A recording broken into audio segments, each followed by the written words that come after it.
Hello everyone and welcome to another exciting edition of Jeffrey Show Live. I'm your host, Jeffrey Taylor. Woo! And I'm here with AMT. And on today's edition of Jeffrey Show Live, you guys know that I'm not the one to gossip, but there's some things that's been happening out here. The phone is always going off. So without further ado, I'm gonna kick it off with one of the biggest situations that happened here. Is Eminem released an album, a surprise album at that, called Kamikaze. And if not enough, in true Eminem fashion, he was dissing artists, but not just rap artists like Drake, Lil Pump, Machine Gun Kelly, and a few more people that you may not know of. He also dissed the President of the United States, Donald Trump. But it gets bigger than that, you guys. He dissed Joe Budden. Joe Budden is currently still signed to Shady Records. That's drama in itself.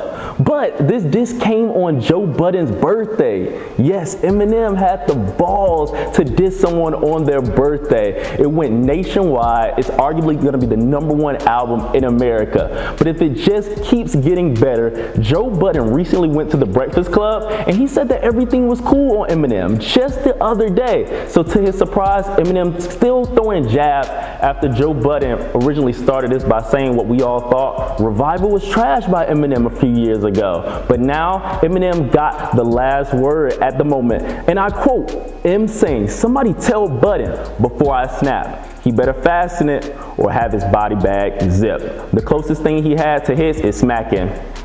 You guys know the rest. Now, what I'm really hoping from this is that Eminem at least acknowledged that Revival wasn't the move and that him and Joe Budden could eventually have a sit down and that we could get future music from Joe Budden. This is a start, right? At least Eminem is responding.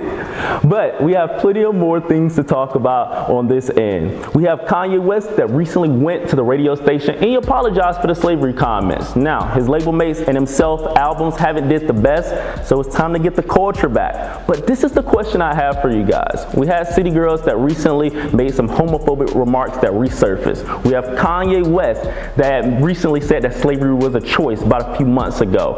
But Kanye recently apologized. And now people are still saying he's canceled. So my question is, for the black community, for the culture itself, for anyone, when do you accept apologies?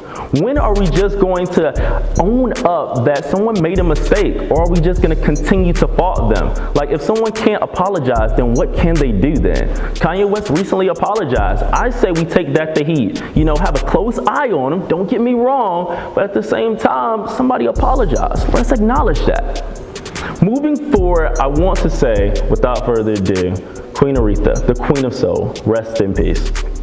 Now, this funeral on the other end, it was long. It wasn't a hot mess, but it was long. Let's be honest. It was one of the longest funerals in pop culture history. It was over 8 hours long, but it had celebrities that included Jennifer Hudson, Stevie Wonder, Jennifer Lewis. We had Cicely Tyson, Tyler Perry. The list can go on and on, from Fantasia taking off her shoes to a stunning performance. But it was Ariana Grande that got most of the headlines. One of the pastors thought that she was a new item on the Taco Bell menu, which just proves that even though Ariana Grande released a sweetener album that went #1, that she still can be humbled in the black church.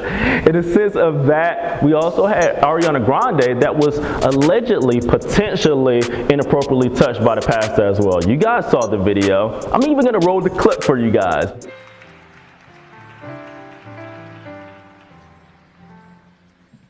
I've got to apologize because I have to brush up. My 28-year-old daughter tells me, "Dad, you are old at 60. When I saw Ariana Grande on the program, I thought that was something at Taco Bell. Girl, let me give you all your respect. Did y'all enjoy this icon? She's an icon herself. But she was inappropriately touched, in my opinion. This created a huge conversation that it was okay. Do you guys think that it's okay? That it's okay to touch women in that manner? Like, we all saw the clip. It seemed like he was touching one of her breasts. unacceptable, unacceptable. I'm not having this, and I feel like more problems like this need to be brought to the light. I mean, it was broadcast nationally on television. Like, we can't ignore this one. Moving along with a few more topics to wrap it up, Beyonce and Jay-Z had the On the Run 2 concert that was recent in Atlanta, and it just so happened that here in Hot Atlanta, someone decided to hop on the stage. Atlanta, we can't win for losing sometimes, but Beyonce and Jay-Z has made light of this situation, and now every show they're going to look back and they're making gestures as if someone was on stage, like they're in Kill Bill Volume 2.